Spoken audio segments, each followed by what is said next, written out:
Welcome back guys. तो इस video में हम एक प्रॉब्लम को सॉल्व करेंगे जो कि हमारे पास फर्स्ट प्रॉब्लम होगा सी प्लस प्लस के प्रैक्टिकल प्रॉब्लम के बारे में। तो हमारे पास ये फर्स्ट प्रॉब्लम क्या है कि हम एक वैल्यू को हम डिस्प्ले करेंगे, एक स्ट्रिंग वैल्यू को हम डिस्प्ले करेंगे। अच्छा, यहाँ पर हम जाते हैं और यहाँ पर एक फाइल बना लेते हैं किसके नाम से, स्ट्रिंग को हम डिस्प्ले करें और एक्सटेंशन हम C++ लगा देंगे।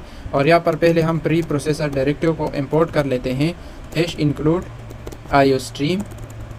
iostream हमारे पास आ गया, iostream आ गया। और फिर हमारे पास है यूजिंग नेम स्पेस std और फिर एंड मेन आ गया।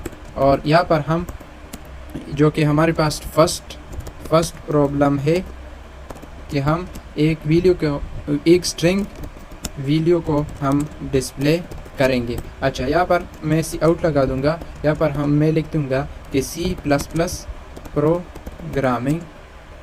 अच्छा, और यहाँ पर मैं क्या लगा दूंगा, इंडेल लगा दूंगा। और अब हम इसको डिस्प्ले करेंगे।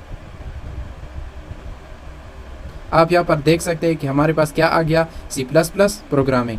अब यहाँ पर हम दूसरा भी डिस्प्ले करेंगे कि हमारे पास दूसरा कैसे डिस्प्ले होगा। यहाँ पर हम लगा देंगे कि hello this is C++ programming